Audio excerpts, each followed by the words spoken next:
Gentlemen, you can't fight in here. This is the war room. Welcome to the Cornhusker Corner with Blake. Everyone in this room is now dumber for having listened to it. I award you no points, and may God have mercy on your soul. And Brooks. Is mayonnaise an instrument?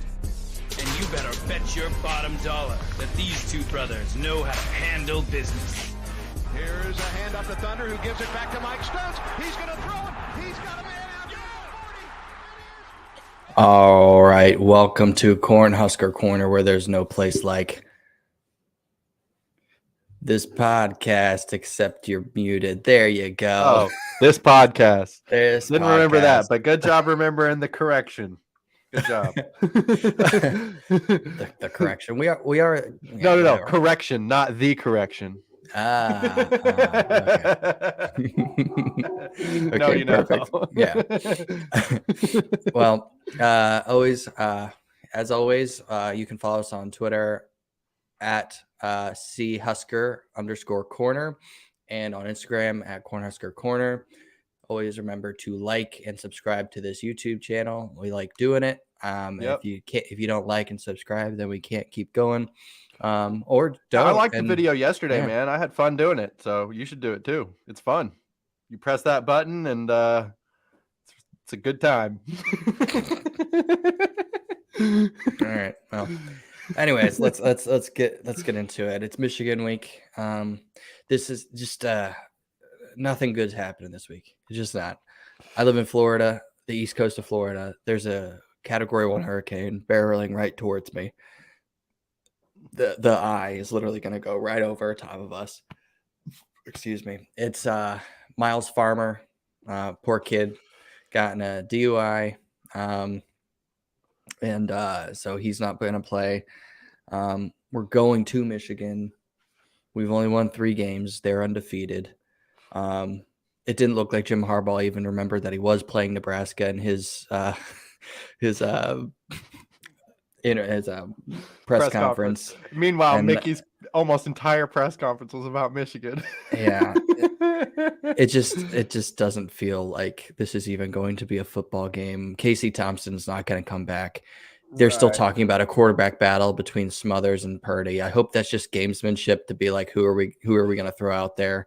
If it's actually a competition, no hope. Just doesn't feel good.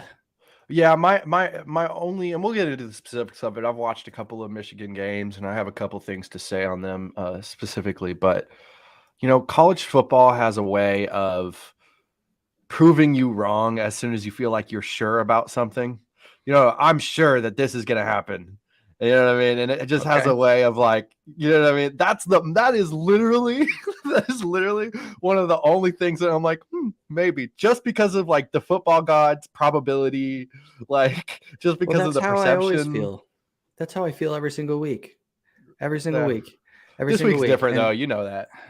Yeah, I guess. I mean, that's how I felt going into the Oklahoma game. That's how I felt in the Ohio State game last year.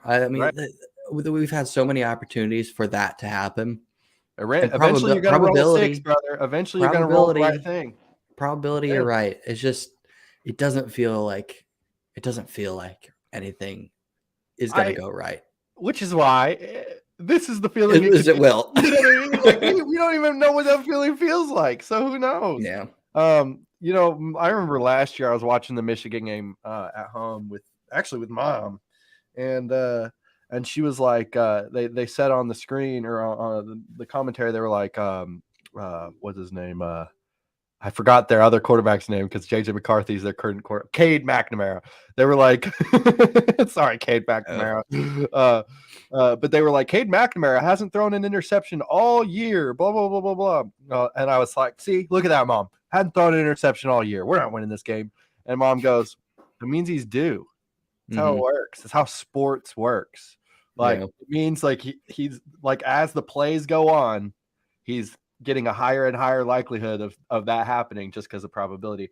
That's sort of how I view this game, like we just talked about. Like we just have had so much bad luck and just haven't showed up fully as a team. So leave it to this team for the one game of the year for them to show up and look like a complete team and do something good would be at the road on Michigan. That would be crazy.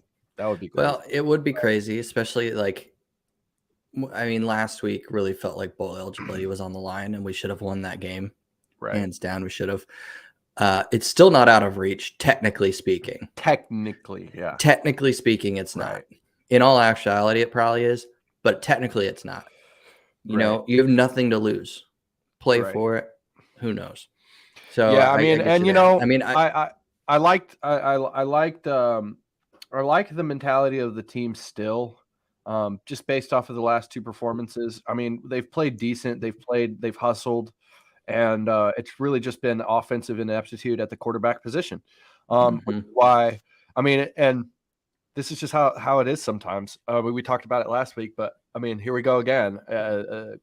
Mickey's press conference today, he goes in deeper to what he addressed last week as far as Logan versus Chuba, and he last week he talked about Logan maybe not bringing it in practice, and that was really the reason why he didn't play. Well, he expanded on that today.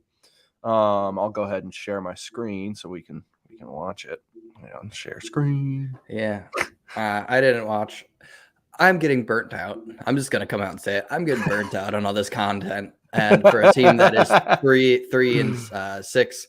No. Like, here's the thing. That's why it's great anymore. To be a Nebraska fan. That's why it's great to be a Nebraska fan. I know that's going to sound like the opposite of what you just said, but that is why it's great to be a Nebraska fan, because if we had an Illinois podcast, or if we had a Michigan, or not even, well, maybe Michigan too, and they were this bad, we would be alone. We would be saying, I feel like a broken record and I'm alone. But now we all feel like a broken record, and we're all getting burnt out. It's not that I don't want to talk about it anymore. Right. Like, I'm not consuming the amount of like press conferences. Right. That I'm doing it because I have to. I'm doing it because you have more time than I do. Well, I do, but I'm also just doing it because I have to, and because it's easier to look at it if you're looking at it from a sense of, I need to get a couple quotes to talk about some stuff today. But this is definitely not a waste of time. There's this is I just wanted to say that before, so I have no clue what he's gonna say. No, I completely understand where you're coming from on that. So he gets asked the question. I'll preface this. He gets asked the question basically like, what are you seeing in practice? You know, who's practicing better? Who do you see getting the start? Well, who's making the throws? Who's getting us in the correct run plays? And, they're competing right now. And we'll look at each practice and say, okay, he performed really good this day. He performed really good this day. And on Thursday, we have to make a decision. So we'll just look at their reps. How is Logan practice? You mentioned after the game, like maybe he wasn't as consistent. How does Logan practice if you can't hear it? You're right. I think Logan's more of a gamer, but he's got to practice better. And he understands that. Who cares? He's really going to attack this week, trying to be a better practice player. That's his goal this week. Who cares? Would you rule out Casey? Right now, just looking at him today, I probably will rule out Casey. If he don't go by tomorrow. If he doesn't go by tomorrow, I'm gonna have to rule him out. I mean, I look at these kids as my sons, so I'm not gonna put them out there if they can't go.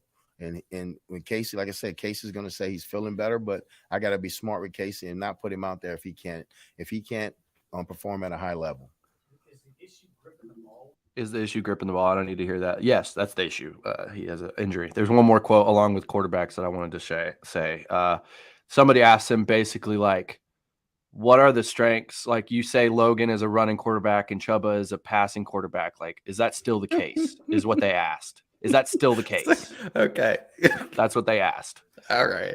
Go ahead. Well, we're trying to mesh that together right now.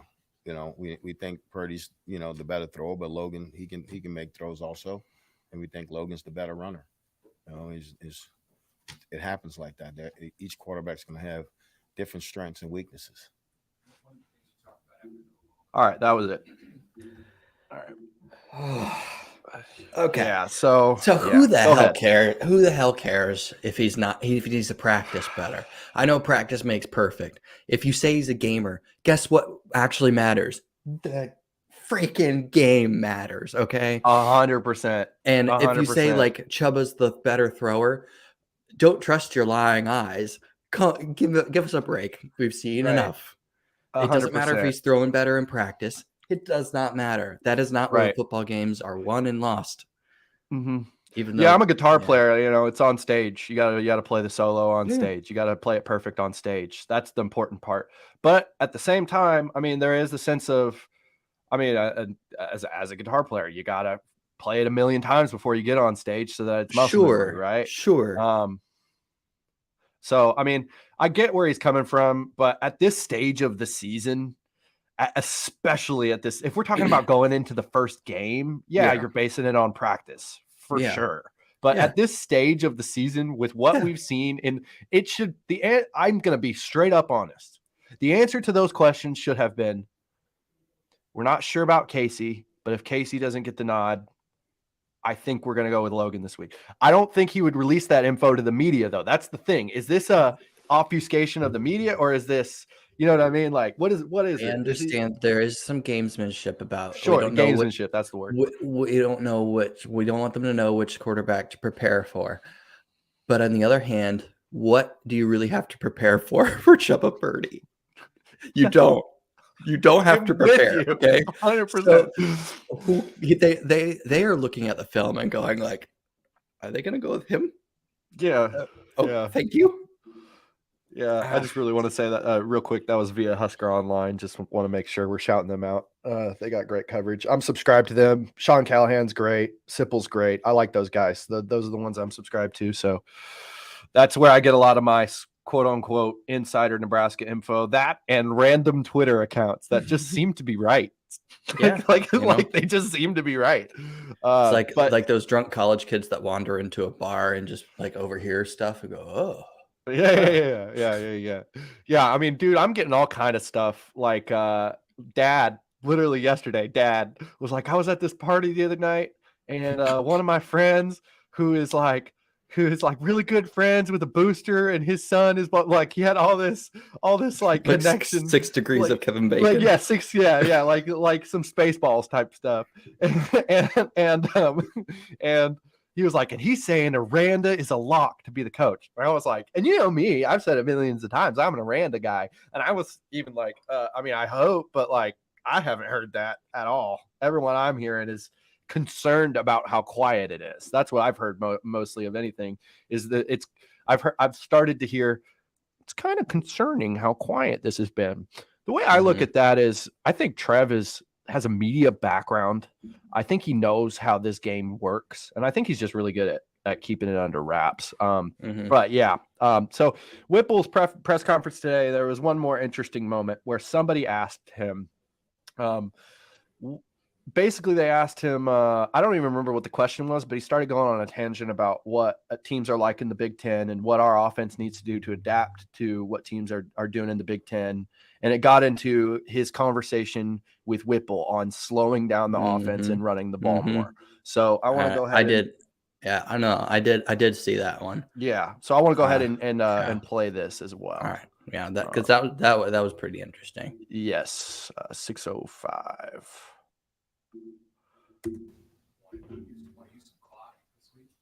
I think if you've been in this league and you understand what you're looking at as a coach, you understand that you got to slow it down because everybody else is slowing it down. Just the way this league is built, and we got to play Big Ten football, and we eventually trying to get to that. But we got to play Big Ten football, and you got to try to slow it down. You said you were going to look at that film and see why the run game slowed down in the second half on Saturday. Did you notice anything? Why did the run game slow down in the second half? We got to trust and be happy with 3 and 4 yard runs. You got to be happy with them. And so we got to say, hey, we got a 3-yard run. Let's pad it back up and go back at it again, and maybe we get another 3-yard run. You know, now it's 3rd and 4. It's manageable. When you say we, are you talking about we with Whipple? Me, you know, the coaches. The kids not calling the plays. Right. We are. Absolutely. We had that conversation. Did you have a conversation with Whip? That's what he said. That's between me and Whipple. Then he was asked, how did that conversation go? And he goes, that's between me and Whipple. I just want to make sure y'all are hearing the questions, because when I listen back to it, how Nebraska press conferences are. No, it is interesting, and I actually was very critical on our post game, our recap, about that kind of like those coaching decisions that you have to make in being a head coach. So I hope that I hope he kind of ripped into Whipple a little bit, because Whipple has one really good facet of his game that I don't think he really has to change all that much. And then he has another that he really is terrible at. What he's really good at is having a scheme and keeping to his scheme. If he sees his scheme is working, he's not going to change that. If he sees that the guys aren't executing it, he's still not going to change it, because his scheme is right. The underlying issue is execution. And that is what he's bad at. Looking at your personnel, looking at how they're doing in that day. In the day, are they performing what you need to do that you think is going to work? Yeah. And part adapting of being to the game. A part of being a coordinator is having those adapting for your personnel, adapting your play calling for your personnel. And that is what he is terrible at. He's just terrible at that. Agreed. He's very stubborn. He's very stubborn, and he believes in his game plan. And if you look at it, and you can read defenses and have any sort of knowledge of football, he does put good play calls for the most part on the field. A lot of it is execution. But you have to adapt your play calling. If it's a little too hard for the people you have on the field to execute it, then it's not a good game plan. Right. Because you have to play for the defense, obviously, but you also have to play for your offense and what you guys can do in any given day. So that's what he really has to adapt to. And I hope that they had that conversation. I hope they had that, I'm going to do a Sipple right here. He does this all the time. He goes, now hold on now. He goes, now hold on now. No, now hold on now. The last 2 weeks, the last 2 games, look, going into the Illinois game, we were talking about our offensive line. And one of the things that we said was a lot of this blame has to rest on Whipple with the pressure that he's getting, because he has to scheme around it. The last 2 games, they've had time for the most part to throw the ball. So you have to give credit where it's due on that aspect as well. That's due to Whipple. So he has found a way to scheme. I don't know what's happening. I don't know if it's just our offensive line is executing better. I think that's probably part of it. But he's getting more time, and that's on the offensive coordinator as well. But I agree with you. He struggles with in-game adjustments. He definitely struggles with in-game adjustments. And I'm sorry, but Chuba can't do everything Casey could do. He just can't. No. He has no sort of. He can't read a defense. He freaks out in the pocket, and he can't get the ball in the right spot. Right. Logan doesn't freak out in the pocket. I don't know. Right. He did a pretty decent job of reading defenses last year, and a pretty decent job in the limited time we've seen him this year. Right. Doesn't really freak out in the pocket that much, but he doesn't have the arm talent. So you give and take those kind of things. Yeah. But again, that's a personnel issue that you have to look at. And if you say, I want to run this offense because I think that we can smoke this defense with what I have. Look at how the guys are performing on the field. If they're not doing it, and you are going to be that, if you believe in your scheme that much, okay, I have to make a decision here. If this doesn't work now, then we need to retool things and probably switch up our attack here. But that's on Whip. And with Chuba, it's just scramble drill every play, pretty much. And you know what? Those types of offenses exist, by the way. There's offenses like Florida actually is a pretty good example. They have a very athletic quarterback who is terrible at throwing to the right side of the field, and he escapes way too early every play, meaning scrambles every play, every pass Martinez. Play. So if you're going to have a Chuba in there, you can't have a highly read-oriented progression style quarterback off. You just can't do it. He's going to be a gunslinger. So you got to draw up basically backyard football plays for him, as essentially if you want him to have success right now. If you're going to put a person in there who can't read, but you think has a really good arm and potential, put Richard Torres in there. I don't know what he can do. Yeah, You know, I don't know right. if he can read a defense or not, but It- probably no not at matter this what, point. He's a freshman, no. but he Yeah, has a no strong matter what, arm. his red shirt is intact now. He hasn't played a snap, so Yeah, who cares? You know, at the Yeah. very he's going to get the ball there. He's a strong. That's just what I'm saying. But you know, I think Logan can read a defense. I think he can. But again, this is kind of what I was getting at last time with Frost versus Whipple's offense as well. He did it against Iowa well for the most part. He had one play at the end of the game where he threw a pick, and it was critical. But he did it well for the most part. But again, two different offenses, and the other aspect of it is the way the defense played Frost's offense versus the way the defense is playing Whipple's offense. Mhm. I'm not an expert. I have no idea how much they played zone versus Frost versus man versus Frost, and then Whipple. I don't know if you could do a breakdown on that right now without doing research, but so a lot of when you have a really talented wide receiver room, when you have a lot of really talented guys that you have to keep track of, it is easier in college football, especially to just put a good on good, which is what our defense is doing now. Right. So a lot of this year, people are playing a lot of, man, especially on, with Palmer. They're just saying, stay in his hip pocket. Don't let him deep. I mean, he's that good where he can just keep getting by. Last year, people played a lot of zone because A, they wanted to keep a spy on the quarterback for Adrian's running ability. And B, they wanted to make him sit back there and try to read and find the soft spots in the zone, which he was not good at. Let's be fair to him. Okay, be fair. He didn't have a lot. Right. He never had a lot of time. No. And he did hold on to the ball a little too long. That was his really big fatal mistake. But also we didn't have the guys that could really just break open. Torrey did a really good job last year for us. But, people could just kind of sit back, put four guys on the line, get pressure and, sit back in a zone and try it and, do that. And that look, and I don't know how good Torrey was. He's looking good over there in Green Bay these days. Oh, he's damn near wide receiver 1 at this point. He had a great catch in the fourth quarter drive, almost fumbled it. Well, he did fumble it, but he did fumble it. Yeah. But yeah. No, it's funny. I look, we obviously the coaches make the final decision, but I'm just seeing a lot of Green Bay fans are like, give Toure the ball. What are you doing? Give Toure the ball.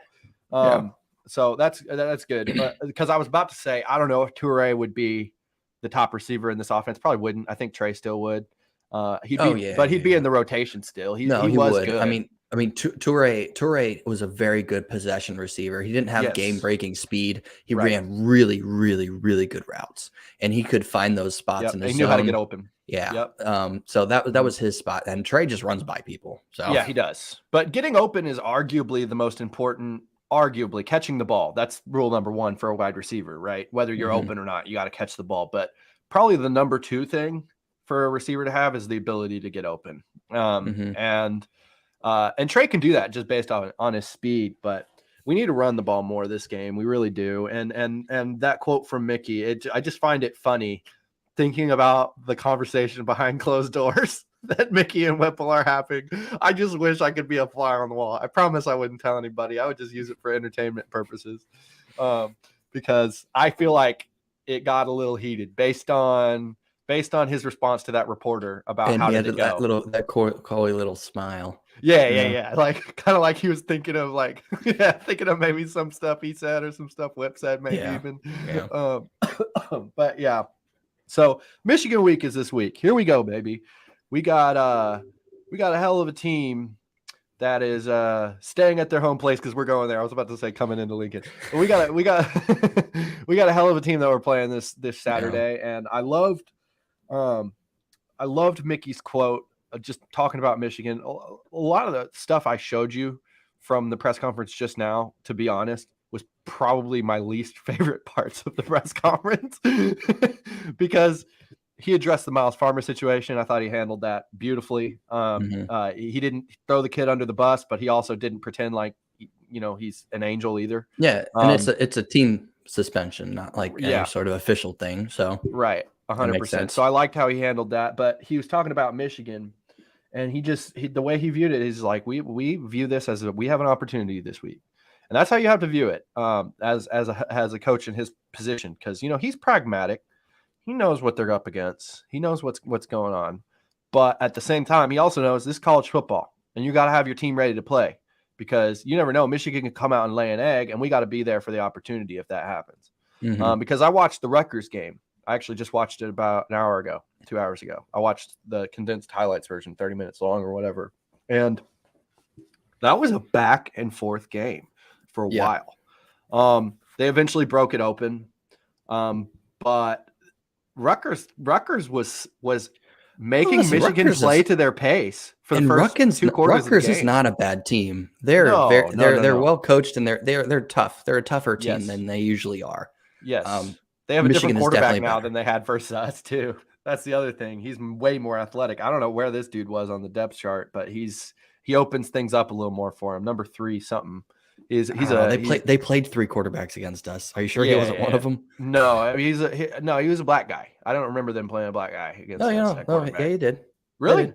Yeah. I remember they played Vedral and they played some other dude. I don't know, but he looked pretty good. And like you just said, Rutgers is they're coached by Greg Schiano. He's a hell of a coach. He's proved that time and time again, especially on the defensive side and the trenches generally. Yeah. And I will say this: watching the game, I was shocked every time Rutgers' defensive line got any sort of penetration in that first half because Michigan's O-line looks insane.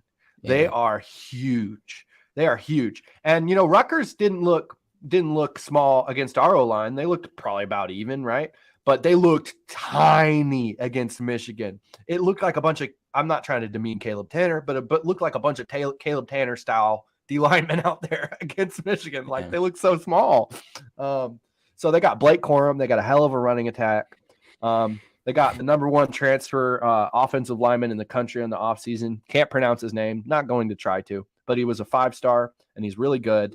And their offensive line is great. JJ McCarthy is a bit of a wild thrower, but he has a strong arm. He does have a strong arm. He can make the throws.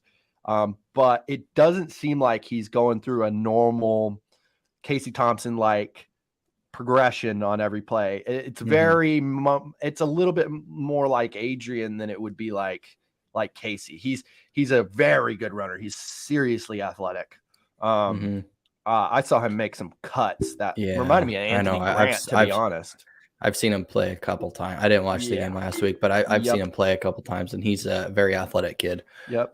They got some decent receivers too that can break it over the top. Bell or Hill, Bell, something like that. Bill. It's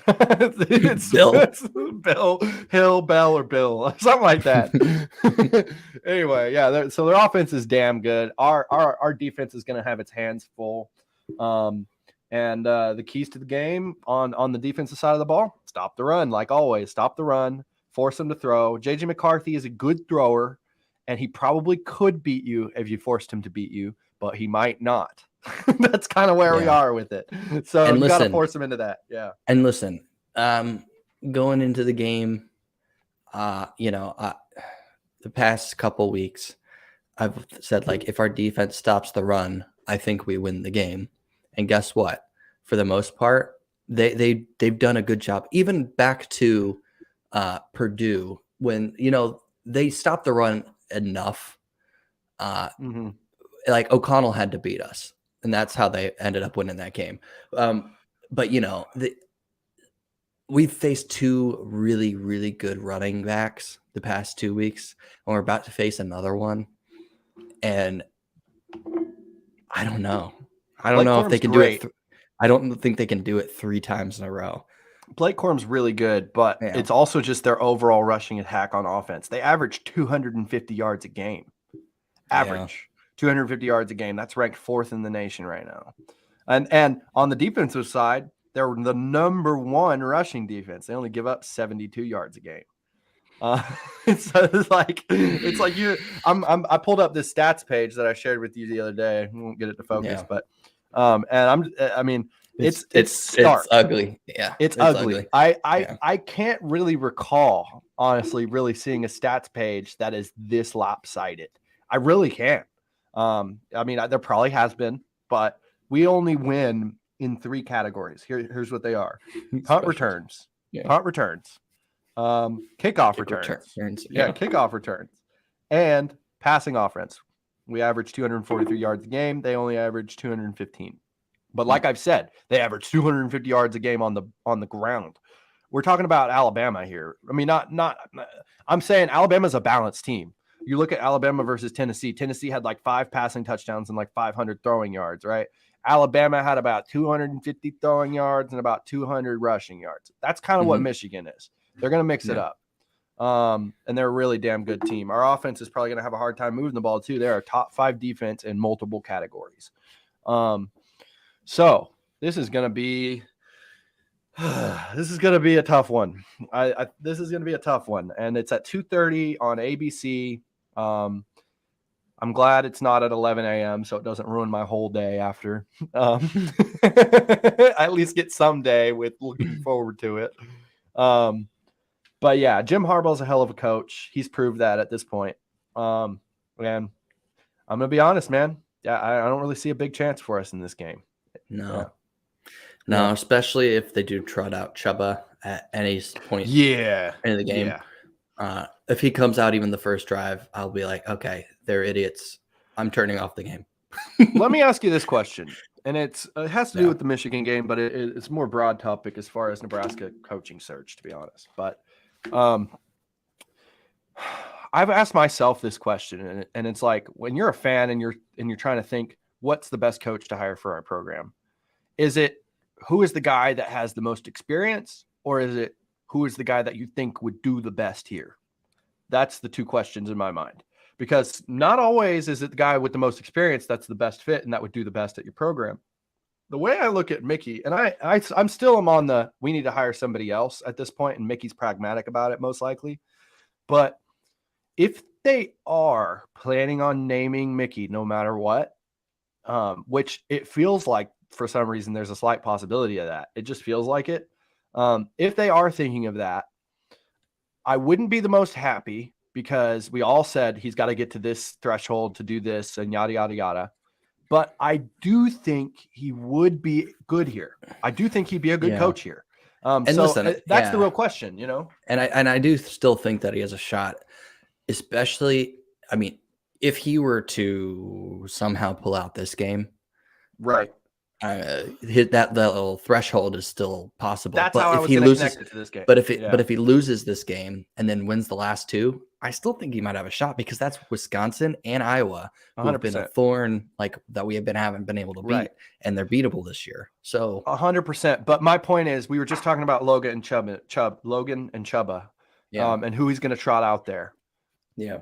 In my honest opinion, so you just heard how I feel about Mickey Joseph and how I feel about how he would do at Nebraska. I really like the guy pretty much no matter what had happened this season. It was kind of a weird year.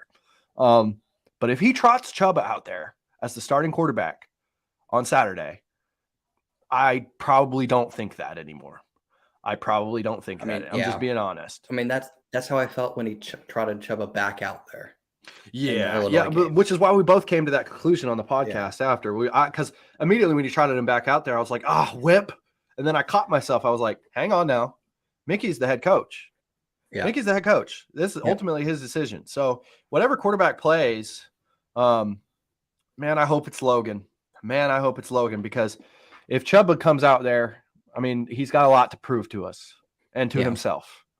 And to himself, because I'm sure he doesn't feel the best about how he's played either. Because, these are all competitors. Look, like, we want to say this over and over again. We're not trying to demean any kid or anything like that. We love the team. But as far as Chuba, these kids are all competitors. They know how they're playing. You don't even really have to tell them. They know how they're playing, and none of them go out there and try to be bad. No, nobody does, unless you're Shaving Point, unless you're Paul Crew. Then you go out there and try to be bad. But unless you got money on the line, nobody's going out there and trying to be bad. This is for their future. They're all playing for their future still, even with NIL and stuff. So, I have nothing personal against Chuba. Neither of us do. Seems like a nice kid. I'm sure he's from a nice family, but God, has he not shown any potential so far? God, he has not shown any potential so far. No. Yeah. So as far as your question about the coaching thing goes, so we've gone with guys that we think are going to be the best fit here. The past 2 coaching hires, ever since Bo, really, they went in the complete opposite direction. They went with a guy that was super nice, complete opposite of Bo, a decent football coach, but more of a culture fit in terms of like, how he presents himself and stuff like that, with Mike Riley. And same thing with Scott Frost. He wasn't a very, experienced head coach. Right. He was at UCF for 2 years. Right. 2 years before that. So, but he was a good culture fit. He was, prodigal son coming home. We thought he was. We thought he was. I'm talking about like when they got hired. Sure. Yeah. 100%. I'm here with you. So the past 2 times we've gone with the people that we think are going to be really successful here, that aren't the most experienced. Like, well, Mike Riley was experienced, but you know what I mean. We think they're going to be. Yeah. We think they're going to be successful here. I'm there with you. I think that we should get very experienced with this hire. Very, very, very experienced. I agree. So, my point is that I just have this feeling when you watch Mickey and so when you talk about Riley and you talk about Frost and how they were fit hires, I agree that we thought that at the time. I totally did. But I also think that the administration at Nebraska and fans of Nebraska probably misdiagnosed what actually was a fit at Nebraska.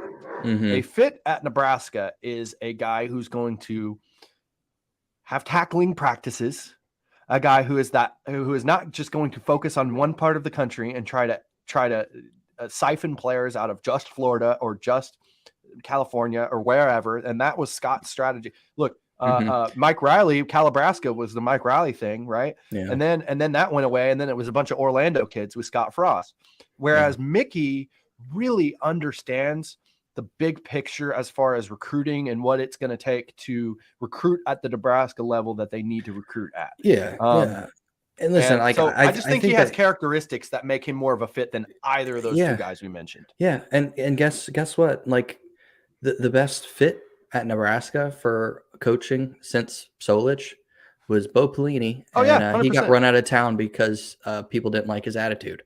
100%. So how is that working out for us now? But to be fair, did they have reason? Yes. Yeah. They did have reason. It wasn't like he was just the nicest guy in the world and for some reason we all hated him. Okay? Like no, this dude was screaming at refs like red-faced every game. Yeah. And he had his problems. He had his problems, but guess what? He's a football coach. Yeah. And you have to look at how his players looked at him. His players loved him. Yes. Okay. That's the important thing because the players are the ones that are on the field. Right. I don't care if you're in a press conference screaming at reporters, saying the things he did. I really don't care. If you look at the locker room, as long as you have the locker room, you have the team and you can still be successful. Look, Bo might be a Hall of Fame legendary coach if his head coaching tenure happened in like the 80s and 90s. He was that type of coach. Old school coach. And look, we are in a new era where your coach essentially has to be not only the face of your program, but the closer in all of your sales pitches to your kids. And they have to schmooze boosters like they never have had to before because of NIL. Yeah.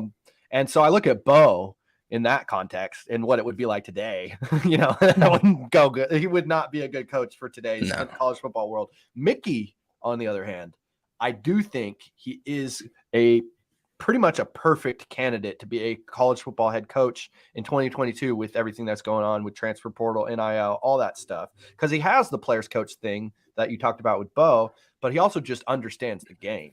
He'll say things like, he says things like, man, if the NCAA is going to keep regulating us, but give us freedom on certain things, like, what are we even doing? Like, let's make it to where we can have unlimited coaches on staff.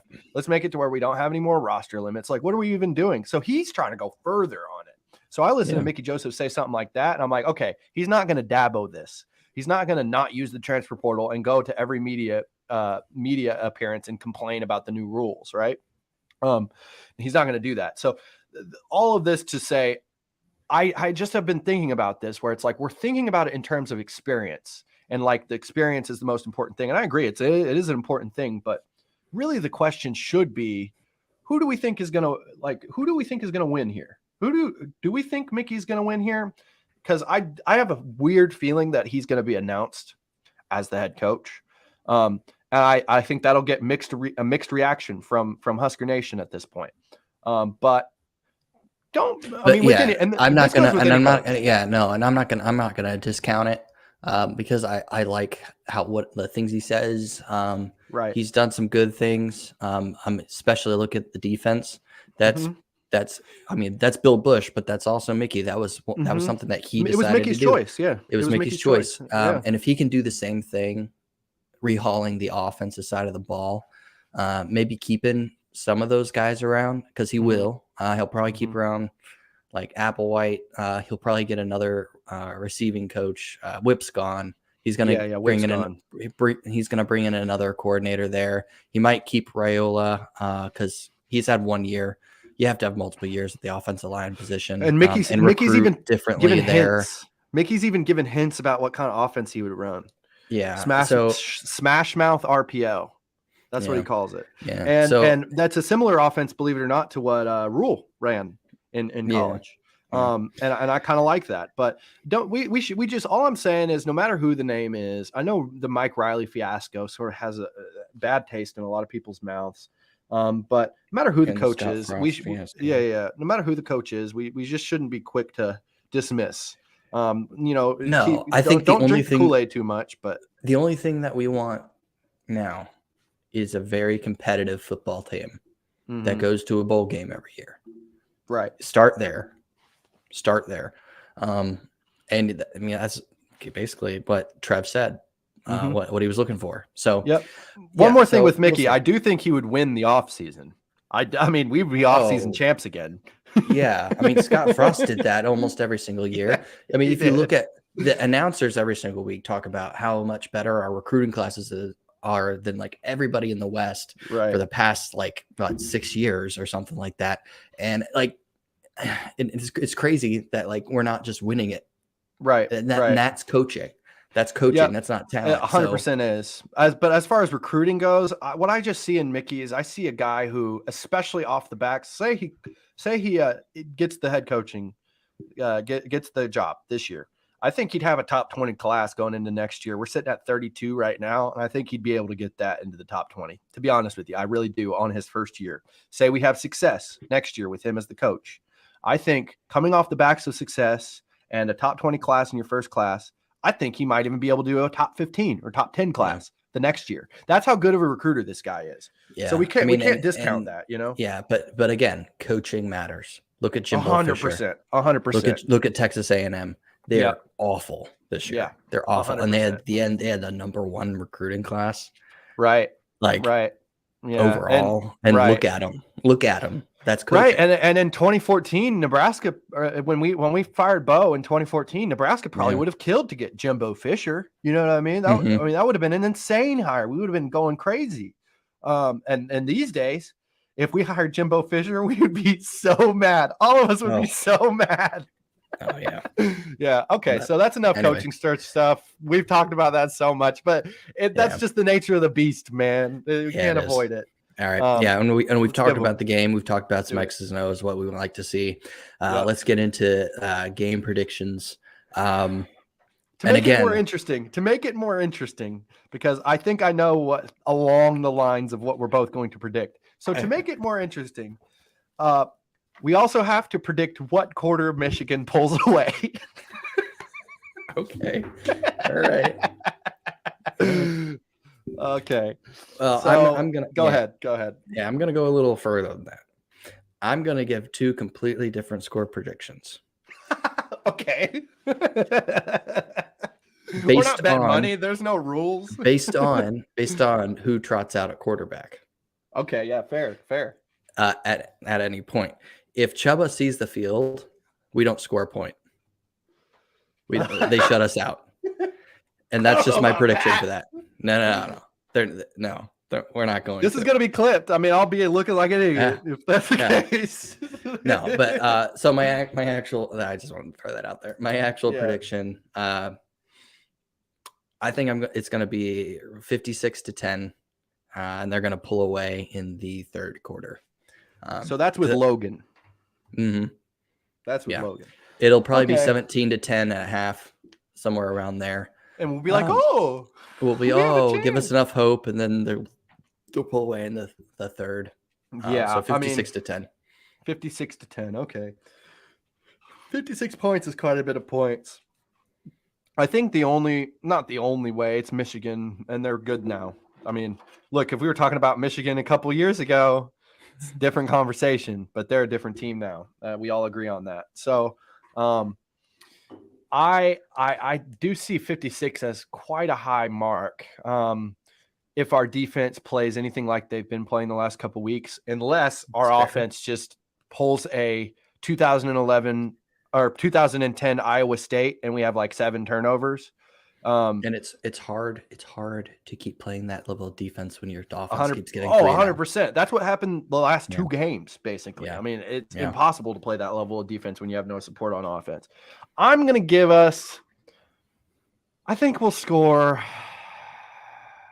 I'm going to give a weird number. I think they'll score like 47 points.